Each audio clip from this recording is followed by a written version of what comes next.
Hello again, my lovelies, and welcome back to the channel. Actually, this time, before we start with Avatar, The Legend of Percy, Trial by Fire, there will be a set of trigger warnings for those that it may concern. There will be descriptions of dissociation and panic attacks. So if that is not your cup of tea, listen when you are in a better mindset or skip the chapter, as we have now reached canon in full. And with no further ado, let's start with chapter 10 of WardofWinters, Avatar, The Legend of Percy, Trial by Fire. I accidentally vaporized my pre-algebra teacher. Enjoy. Mrs. Dutz had something against me. She watched me with narrow eyes, always on guard for me doing something against the rules. She didn't comment on my hair length, but did try to get me in trouble for dyeing it. The magic clinging to her itched over my skin, burning faintly of acid, but beneath that, above the sensation, filling the air with a buzz. Cloudy and indistinct, it made looking at her too long give headache-inducing. Flashes of leather that didn't match her jacket, a gleam of a whip that twined along the floor, bangs gleamed and eyes glowed red. I rubbed my eyes and looked away. I was good enough at math to do all right in her class despite the headache the class was. I was afraid of what she'd do if I wasn't passable. I wasn't worried though, there was nothing to worry about. My hands were steady and I slept perfectly. Poseidon Ore has been accused of a theft. It was all fine. Chiron knew how to handle it. Keep your head down. I wasn't going to make things more difficult. I was going to sit in school and behave. Do not go near the ocean. I could handle this. It was all okay. Do not get in contact with any in the sea. I was alone, but it was all right. I knew how to handle things alone. I'd been alone for a long time. Stay safe. This was the first time I had no one around me on my side. Not even my mom, but it was okay. It was fine. I was fine. I was not fine. Miss Dutz made it her goal to keep an eye on me, so I made it my goal to behave perfectly. I didn't dare waterbend outside of my room, made sure to keep my school books with me, and didn't even snap at someone being rude to Grover, just politely asked them to move. Nancy took that as a challenge, of course, more than able to notice the close eye Miss Dutz kept on me. She took great delight in blaming just everything on me. She didn't like Grover, and because I defended Grover from her, didn't like me either. Also, she was totally jealous of my amazing blue hair. I clung to Triton's lessons for any semblance of sanity in this mess. 'Cause I was fine. There will be times when you face opponents that you cannot beat with strength. They are greater than you, stronger, more powerful, and you will lose in a fair fight. Triton's taught me a lot, and it was coming in handy right now. You will always have at least two options, perhaps more. But which you use will depend on the battle you need to fight. I was going to handle this right. I was going to be okay. Triton had enough to worry about. If you can fight, if you must fight, then rile them up. An angry enemy is a dumb enemy, and nothing you do is off the table. Mock them, attack their pride, their honor, their hair. drive them up a wall until they can't think through their rage. I couldn't fight Miss Dots. She was a terror teacher. If you cannot fight, if you do not wish to fight, then you can't defuse the situation. Be polite, respectful, differential, smile, nod along, be the kindest, sweetest, most well-behaved child you can be. You're young enough that your innocence may get you out of a fight on its own. Weaponize Dad. I smiled politely no matter what Nancy did. I used every bit of manners Triton taught me for Miss Dots. And there is a third option, one which you should always consider. You can run. Surviving is the same thing as winning. If you can live to fight another day, do so. I wanted to run. I wanted to run all the way back home. To my mom's hugs, to Triton's comfort, to my friend's curiosity. I wanted to go home. But running wasn't an option, not this time. So I smiled and nodded and pretended. I showed that everything was fine.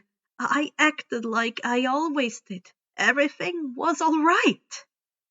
It wasn't all right. I dug for a distraction. Something to stop my hands from shaking. Something that kept my chest from tightening. I searched for something to drown myself in. The ex-cursed book from the first semester was entirely in Latin, and I was not good enough at Latin to read it, especially since it didn't have spaces. I asked Mr. Brunner, and he called it scriptio continua, which meant they didn't bother with spaces or punctuation. The ancients could fight me because why would they do that? The paper felt old and brittle. I was constantly afraid it would crumble in my hands. But it didn't look old. The Latin was used implied it was old, very old. I just need to get better at Latin to read it. I talked with Carl a lot these days. Figuring out how to turn him human again was a good distraction, or distraction project. At this point, I was pretty sure that I needed more power to remove the curse. The curse was more powerful than what I had. Curse breaking was basically split up into two methods: overpowering and dissecting. Overpowering required a lot of power, but you could basically just force the curse out. Sear it, burn it, purify it, all that. Dissecting the curse was far less energy consuming. The issue was dissecting a curse required a lot of knowledge about the curse in the question, such as how it was laid, what method was used, what was the purpose of the curse, how it's changed since being laid, and more. The method of laying it and how it was laid, which were very different things, were the most important parts as far as I could tell. Curses could be slipped into other objects to sneak onto someone. They didn't just require weaving your hands and chanting a spell. If you knew the way they laid the curse, you could mimic that for the easiest removal. Knowing the method was vital. There were 4 main methods of laying curses: woven, layered, twisted, and overwhelming. They built up the bones of curse casting, and even the variations outside of those 4 tended to reference them. Woven curses required weaving the threads of the curse together in a manner similar to a cloth. Layered curses put multiple layers of magic on top of each other, each layer strengthening the curse and compressing it tight. Twisted curses were done by twisting the person or object's own nature, changing it through small twists. And of course, overwhelming curses simply forced their will on the subject. They were most common with gods, since they since very little could resist them, and as such breaking them was hard. Once you knew the nature of the curse, it was much simpler to pick them apart. It wasn't easy, and it was often time-consuming to unwind the curse. But you could do it. You could pull at the threads of woven curses until they unraveled, peel up the layers one by one for layered curses, twist the twisted curses back to their original form, and slip under and yank the overwhelming ones. I didn't know how exactly to tell the differences in curses, but I didn't think it was an overwhelming one, and layered didn't feel right. That meant it was probably twisted or woven. If I messed up the removal, I could make it worse though. Twisting a woven curse could tighten it, and pulling a twisted one would do similar. That meant I needed to use overwhelming power to deal with the curse, which was a pain. Especially for woven or twisted curses. Those two thrived off of subtle work, making them time-consuming to remove and very difficult to overpower. Ugh. Carl was a blessing during all of this, walking through complicated subjects with me and keeping me calm. I didn't know what I would do without him.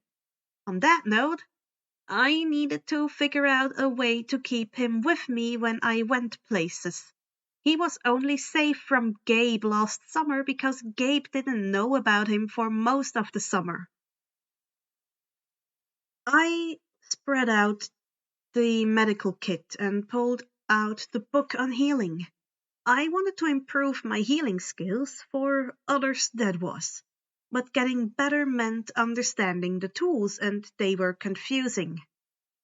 I picked up the closest one, a soft seaweed.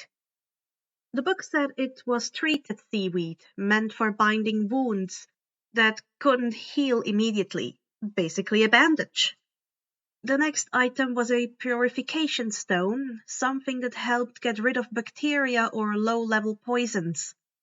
There was also an antibacterial mix that was made of a lot of stuff I didn't recognize. I probably needed to learn those too. The slim shell knife was pretty and useful for cutting the seaweed or helping with the wound. There was a cool shell paste that would harden into a cast that I found pretty cool. I didn't realize arachnic crabs made thread, but there was a thread from them in the kit as well. So maybe there was a mythical kind? Then there was also a jar of enchanted fish that would eat the dead skin if needed. The book didn't explain when that would be needed though. Maybe something on the skin? There were also a lot of things I did recognize, like tweezers, scissors, although made with shells, painkillers made from fish with paralytic toxin, and a thermometer made of coral that was sensitive to changes in temperature. Several items I wasn't sure if they were sea things or land things, like the large soft blanket woven out of seagrasses and coral shielding. So soft! It kept heat but also had anemone puffs on one side that cooled rapidly when exposed to water. The manual showed how all of it would be used. That combined with one of my other books meant that I theoretically knew how to use all of it. It was very helpful to know, for no particular reason. Everything was fine after all. Mr. Brunner was acting weird. Miss Dutz and him were threatening each other. I was confused. Was Mr. Brunner bad? He didn't have the itchy curse feeling, and also didn't look at me like he was plotting my death. Mr. Brunner also changed up his lesson plans in several ways. Before we were just learning Latin on some Roman history, but now we were learning about the Greek gods. and he had us do sword fighting some days. None of the swords felt right for me, but some felt different. A buzz in my head, a tingle in my mouth, a hint of roses in the air. They weren't normal. There was something more to them. One in particular caught my attention every time. The one Mr. Bronder used. It felt like Eli's trident. Eli's trident was made in the ocean of her power, made of her. It was her power in a solid form, weaponized. Something that would give her a big boost in a fight, but was also a weakness if someone stole it from her. The sword was like that, reflected the ocean, someone's essence, in a way that made me ache. But I was supposed to act normal.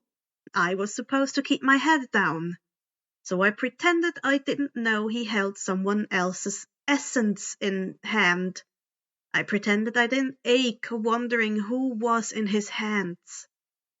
I pasted a smile on my face and smiled and nodded and pretended everything was okay. I couldn't fall apart. I was okay. Triton had a lot on his plate and I would not add to that. The pit yawned before me, as dark as the previous times I stood before it. Cold and hot and acid and smoke curled over me, but there was something else this time. It wasn't just shifting sands, smooth like silk, spilling over me. Now there was prickling tingles over my hands, dotted warmth like flickering sunlight, and numb tingles over my arms. The sensation felt weird, uncomfortable almost, heavy yet light. Sorry, Master, I couldn't deliver it to you. But I won't fail again. I swear it, I will find a way to get it to you. Your failure has put back our plans by quite a bit. The voice that had always spoken whispered in rustling leaves and creaking branches. I must now expend my energy to keep the wayward god under my control, and I do not have the energy to spare yet. I know, I'm sorry. I have no excuse. I failed you because of my own arrogance. The voice murmured in a language like the stories in the ocean, ancient, steady, everlasting. He spoke in a language I knew from Triton, a language that on its own ached of the divine, of something more than human. Triton called it Talozan, the ancient tongue. It was distinct, clear in a way no other language had ever been to me. I knew the odd word thanks to Triton, but nothing that the voice spoke was familiar to me. I will make arrangements. I flinched at the return of rustling leaves and creaking branches. Return to your sleep. Yes, master. There was but a whisper before the other presence. Something touched with softness and snake scales vanished. Faint murmurs echoed, dancing with sunlight and fallen leaves and dying breaths. They spoke in Talozan, thrumming with divine and power. And then there was silence. I see you've returned, little one, called the familiar voice. I jumped, breath catching as the weight of the being's attention fell on me. It's Percy, I reminded, stepping forward. Indeed, chuckled the voice, rumbling with fresh growth. A faint murmur spoke beneath it, warm and strong, yet fluttering like the sun through the clouds. Fainter than before, but how? The voice I knew belonged to shifting sands and fallen leaves, spoke up once more. How? I woke up.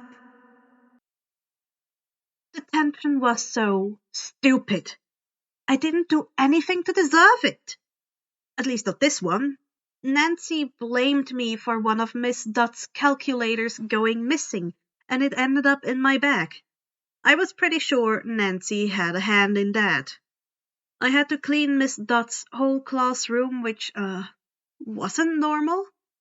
Usually I had to sit in the room, not move, and listen to a lecture for an hour. Miss Dutt's didn't go the normal rules. And I wasn't sure if I liked that or not. Sitting still for that long was torture, but cleaning was kinda miserable. I stayed polite though. I wasn't gonna let Nancy ruin all my work at behaving. I was handling this. I sprayed the desks and wiped them down, scrubbing at spots and double-checking before moving on. It wasn't nearly as hard as cleaning the river, but it did require more physical work, and that was tedious. Now, honey, Miss Dutz started, apparently determined to give me the lecture regardless of what else was in my detention. You know why you're here, yes? Miss Dutz apparently excelled at torture, because the lecture that followed was nothing short of excruciating. It was almost sweet, explaining how stealing was wrong and owning up to your thefts was important. Lying about it when you've clearly been caught wasn't the right way to behave. But really, it wasn't my fault. Clearly, whatever adults had raised me didn't teach me better. I swallowed hard, clutching the rag and resisting the urge to snap. And on the note of stealing other people's works was also just as wrong. And I did have something to tell her.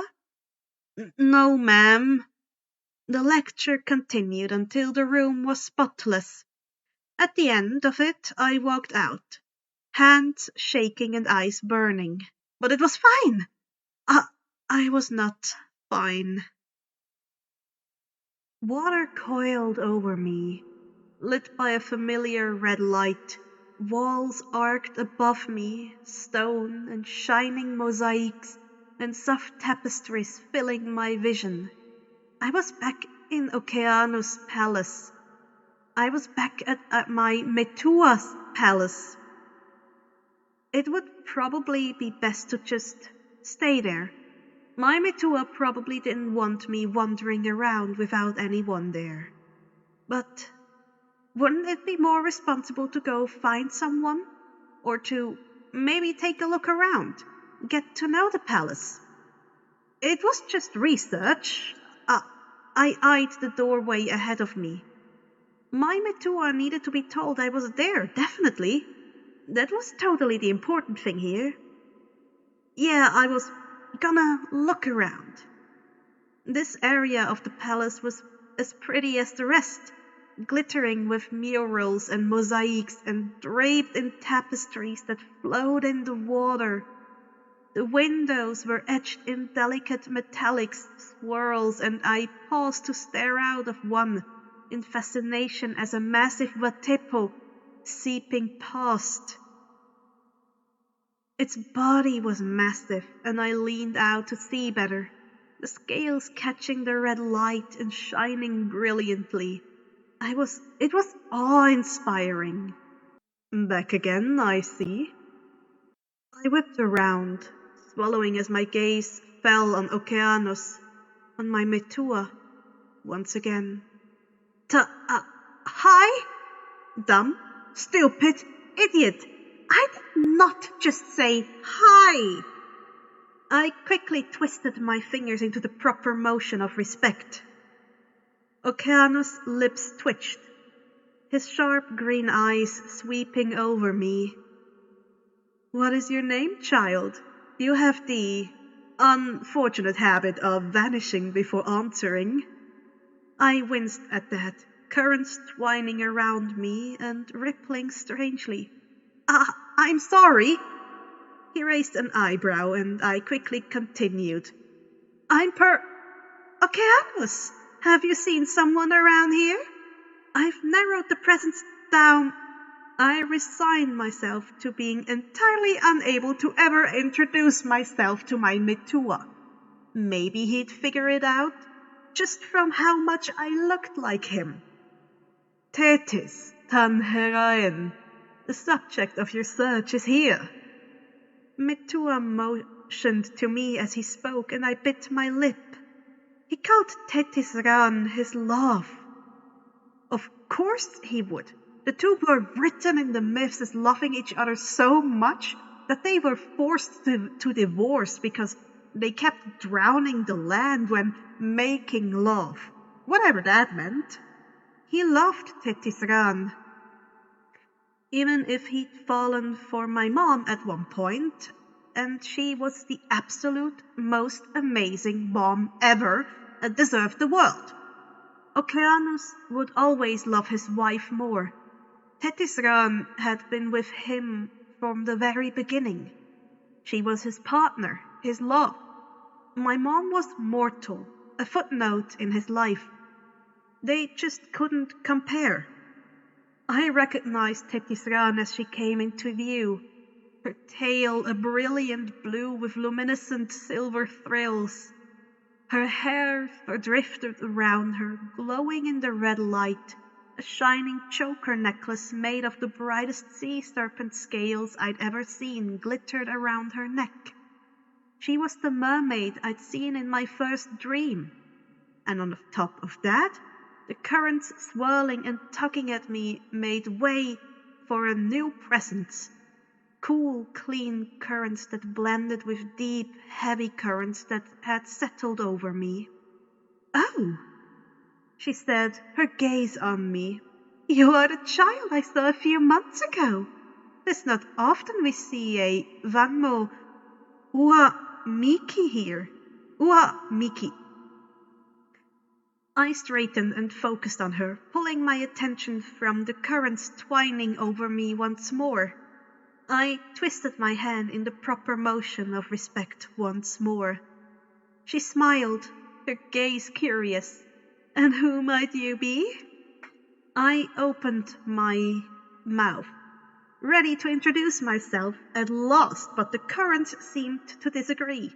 Tugging water swirling around my legs and chest and arms, and head being pulling, and "I'm Percy Jack." I was swept away. Images danced before me, currents sweeping me through the water, the air, the darkness, and light. Light spilled out of a dark palace. Night slipped into a comfortable embrace. Day rose with a bright smile. Gems and crystals gleamed in a cave of deep, dark water, no life to be seen.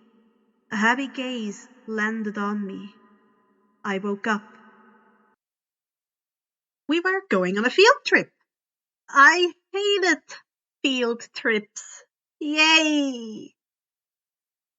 I sat next to Grover on the bus, focusing on deep breaths and the fact that murder was frowned upon in all 50 states. Murder was bad. It was illegal. It meant jail time. Another sandwich piece caught Grover's hair. Maybe murder wasn't that bad. I could always just go live with Teton. "Don't," Grover muttered, hand on my arm. "You don't need to get in trouble with Miss Dutz. She has it out for you." I scowled. He was right, but still. My nerves were frayed after weeks of not being okay. There was so little I could do. All I had was my worry and my distractions and call. I was reaching the end of my rope, but I was fine. Everything was fine. I wouldn't snap now. I just needed to hold it together a little more.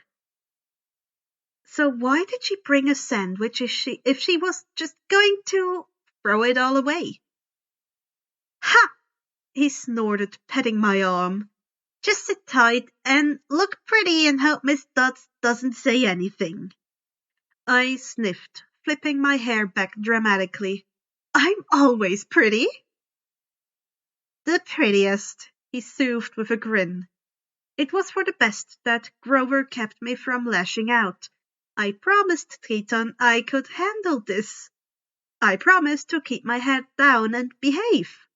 Maybe not to him, but he was a god. I was certain he knew about my promise regardless. I tugged at my bracelet as another piece of Nancy's sandwich ended up in Grover's hair. This was going to be a long field trip. I liked field trips in theory. The ones in movies were cool, but with fun activities and cool sights. But unfortunately, my experience with field trips did not match up. From the Empuzai that attacked me at the one house, to the collapsed exhibit at the museum, to the Civil War cannon that one time, field trips and me did not mix well. But this one had Mr. Bromner and Miss Dot leading it, so it was possible it would go better. Miss Dot was terrifying, and I doubted any mythological creatures would attack with her around. And Mr. Bromner knew how to make his lessons interesting, even if he was super suspicious. So as Grover and I followed the group into the museum, I tried to stay positive. Miss Dots followed right behind us, her gaze burning into the back of my head and the itch crawling over my skin. I kept a smile on my face as I studied the exhibits we passed, pretending to read the small signs in font too little for me to read with my dyslexia. Mr. Brunner, at least, was good at explaining everything. He talked about everything from the statues to the frescoes to the mosaics to the pottery shots. It was all really interesting, though I had to say that Okeano's palace was way cooler. I took a deep breath as Mr. Brunner's voice was drowned out by the others talking over him once more. It was hard to hear him when they kept making fun of the statues. Miss Dots would probably get mad at me if I said anything, though, so I tried to keep quiet. Mr. Brunner moved on to talking about some funeral art, explaining the symbolism of the carvings and the significance it had in the culture, and "It's just a naked guy on a wall," snickered Nancy. My eye twitched and I couldn't resist hissing out a reply to that. "It's not just a naked guy on a wall," I snapped softly. "It's a stele. And Mr. Brunner just explained the naked guy is a god that was worshipped by the girl whose grave the stele once stood on. If you would listen to his explanations instead of doing a jellyfish impression, then you'd know that, Nancy."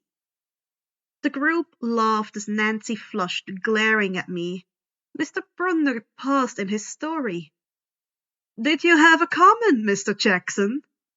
My face grew warm and I resisted the urge to get frustrated at being the one called out when Nancy was making comments too. "No, sir. Sorry for interrupting." Mr. Brunner nodded slowly, then pointed to one of the pictures on the stele. "Perhaps you could tell us what this picture represents?" I pushed up on my tiptoes to get a better look on but then brightened as I recognized it. That's the Titan King Kronos, the Titan of time and agriculture, eating his kids, the gods." Mr. Brunner nodded, but made a motion with his hands, and he did that because... I bounced on my heels, a smile curling over my lips despite my best efforts. "He got a prophecy that said his child would overthrow him, so he ate his kids to prevent it, but his wife, Rhea, the titaness of motherhood, gave him a rock instead of his youngest, Zeus. Then when Zeus grew up, he tricked Kronos into throwing up." "Gross," a few kids muttered. "His other kids by feeding him, mustard and wine, or maybe nectar mixed together." Then the gods got together and ended up overthrowing him.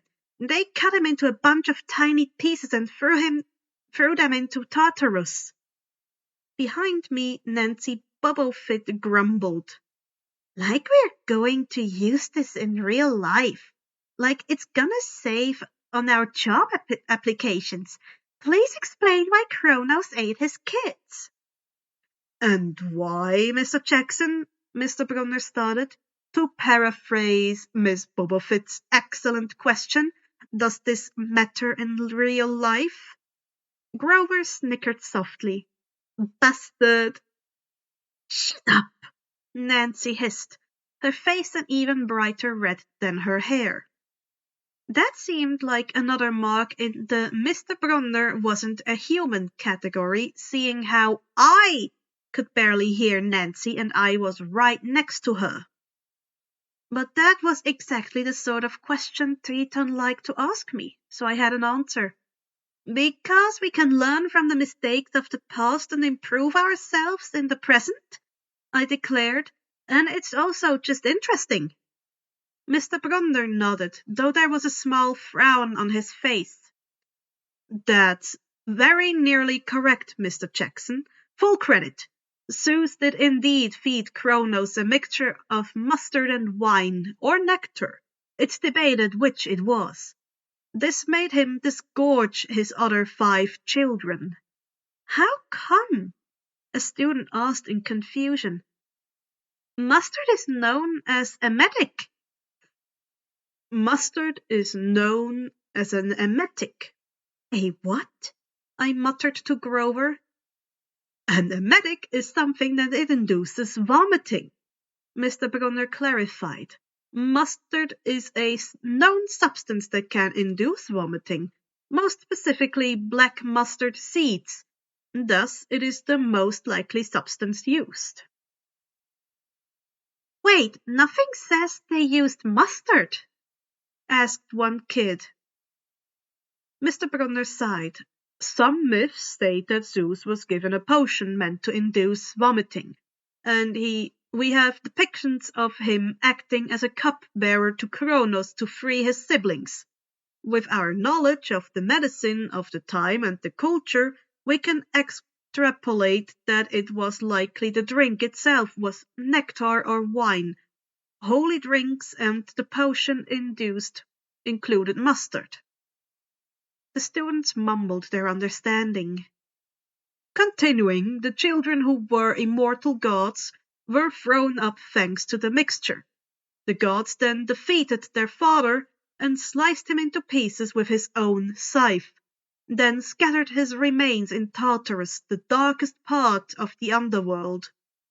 The students stared wide-eyed. On that happy note, it's time for lunch. Miss Dodds, would you lead us back outside?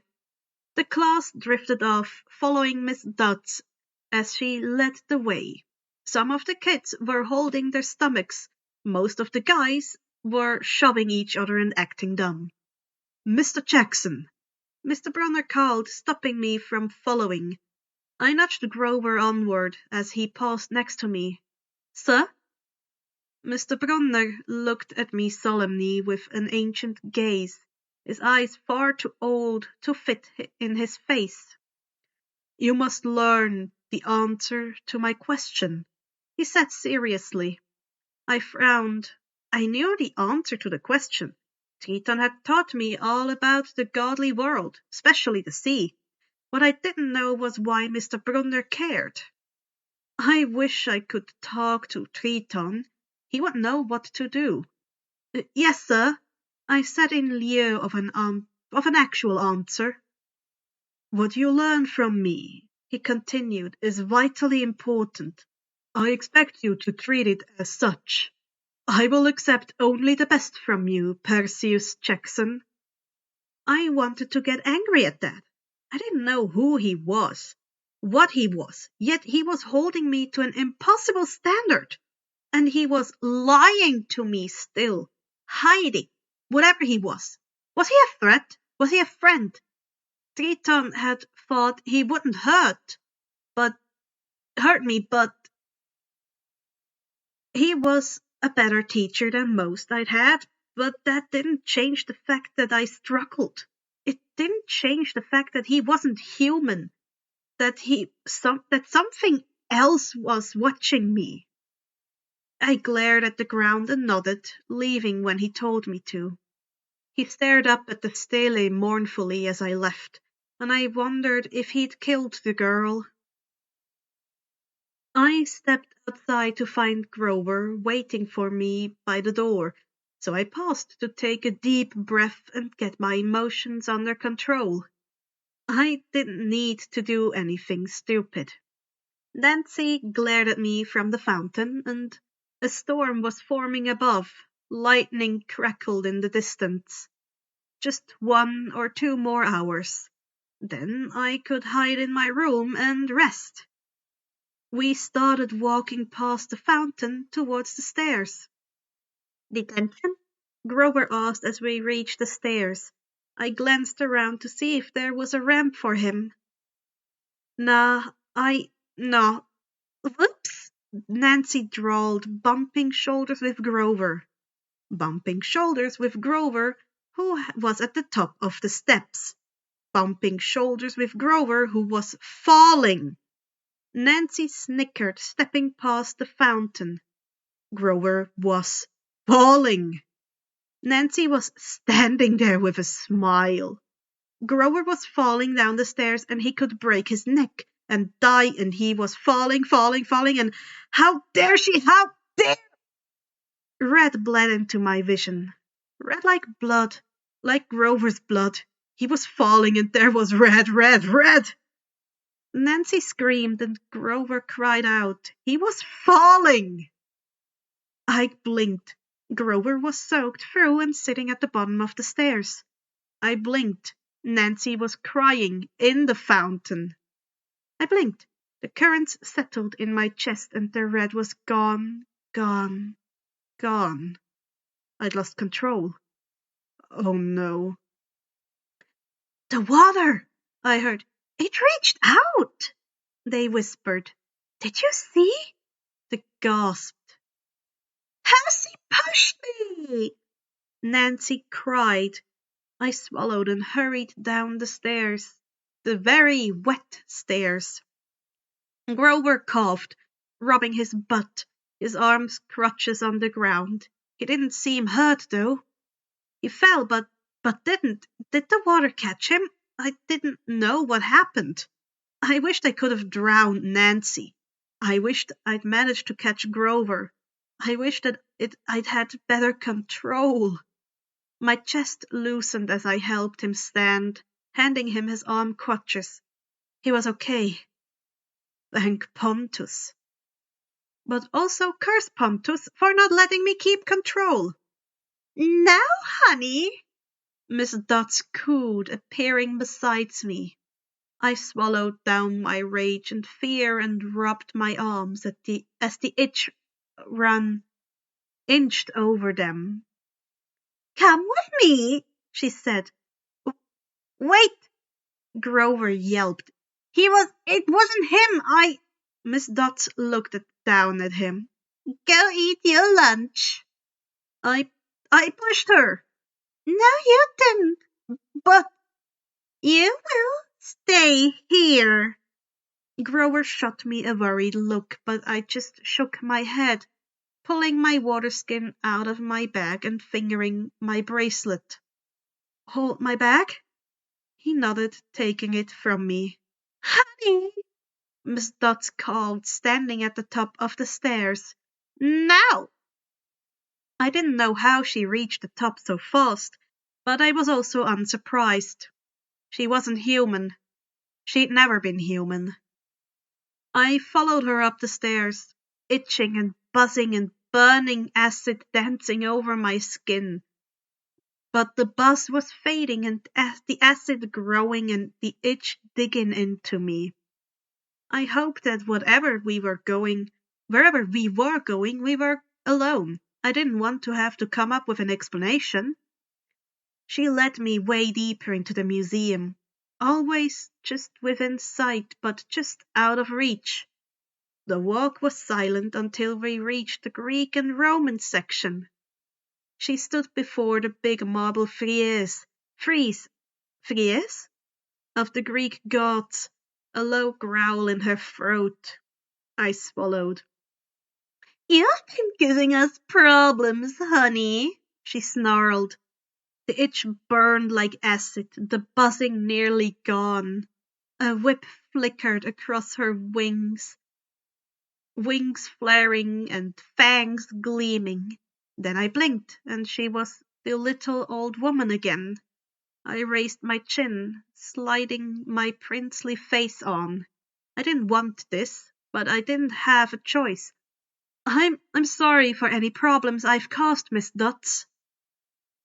I fingered the lid of my water skin, not daring to open it yet wishing it was opened. "Did you really think you would get away with it? Or that a simple apology would pardon the crime?" She looked angry, furious, acid burning and fangs flashing. Her eyes lit up red, then blinked dark hazel. Leather stretched over her skin, her arms, her wings flared, and I focused on her eyes. I don't understand," I said slowly. "What crime am I being accused of?" Thunder boomed as the storm outside broke. "We are not fools, Perseus Jackson," Miss Dutz sneered. "It was only a matter of time before we found you out. Confess and you will suffer less pain." I frowned. There was only one major crime that had occurred recently. A theft. The theft. The theft leading to war. My heart sank. "Ma'am, I'm sorry. I don't think I did whatever you're accusing me of." "Is that your final answer?" Her whip snapped across the ground, cracking it, not so much as scratching it. I blinked and her clawed feet dug into the ground. She stood in her combat boots, unblemished flooring. "Yes, ma'am," I whispered, my hand twisting the lid. The buzz was gone and acid burned. Her eyes were red, her fingers flashed with talons, her wings snapped out. Her whip was there and gone, and fire crackled over her. There was no fire. She screeched like a bat from Hades. But she was a bat from Hades. She was an Erinyes. Uh-oh. I flicked the lid of my water skin, and Mr. Brunner wheeled through the doorway. "What ho, Percy!" he shouted, tossing a pen through the air.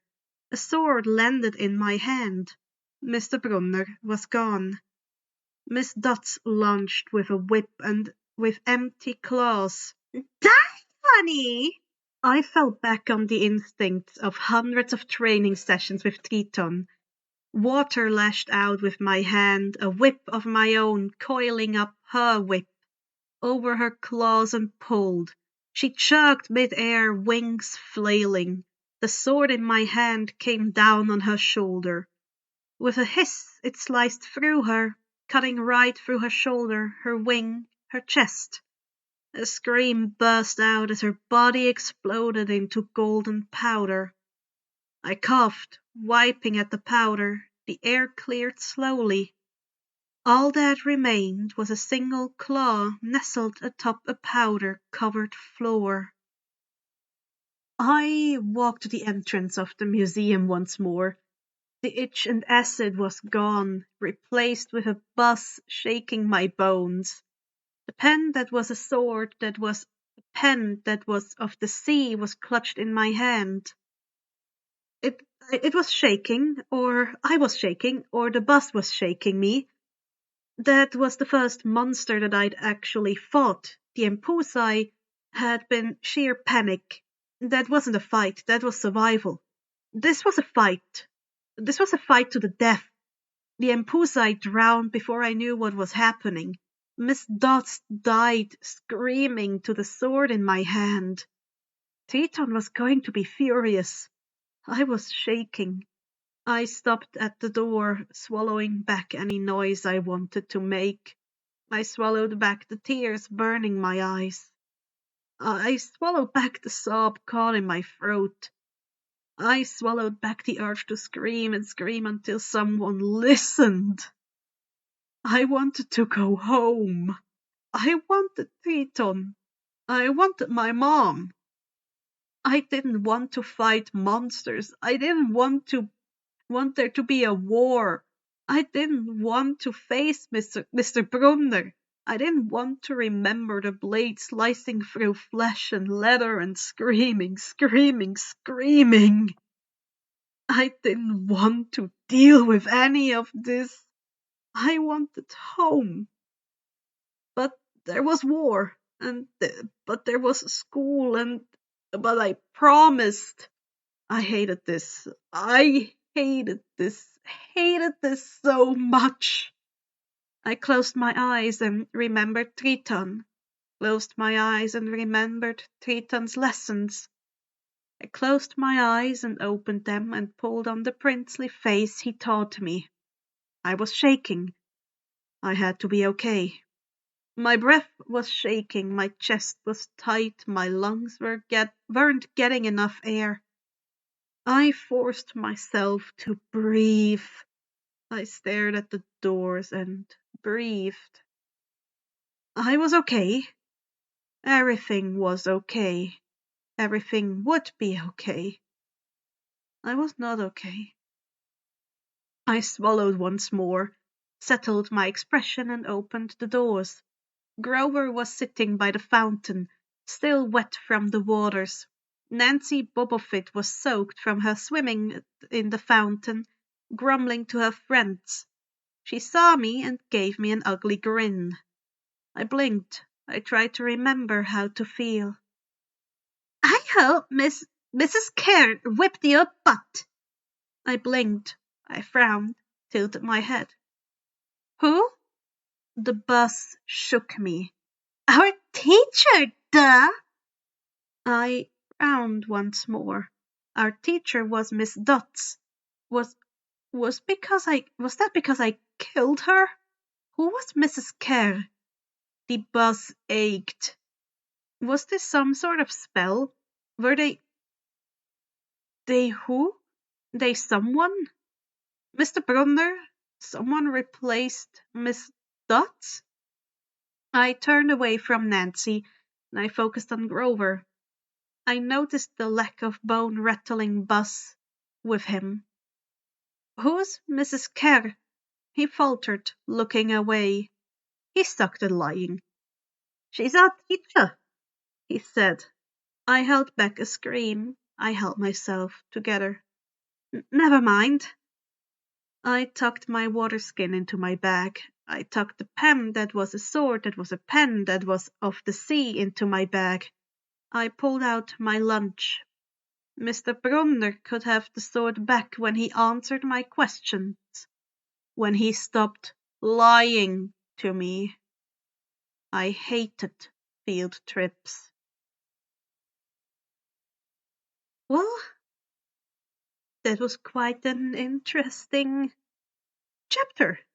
There were some canon divergence, but I think they fit quite well.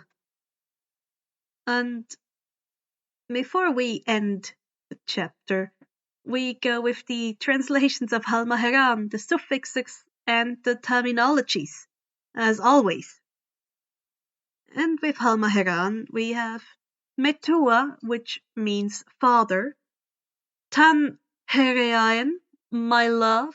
The grammatical form would only be used with those of married status or equal love. Then there's Vanmo Ohamiki, the landwalker. For the suffixes, we have Reore, which is hiking, and Ran, which is old queen. For the terminologies, we have Scriptio Continua, a writing without space or punctuation, Talozan, the language of the ancients that WardofWinters created, considering it a pre-linear A on a divine scale. the Erinyes, the Greek name of the Furies, and their original names. And that was all for now. Don't forget to check out the links in the descriptions that lead to the original work of WardofWinters, who wrote this wonderful fic, as well as their Tumblr and Discord account. And if you like this, please consider liking and subscribing. Don't forget to grab yourself a drink or a snack, get some rest, you deserve it. And I hope we'll see each other next time, my lovelies. Ta-ta!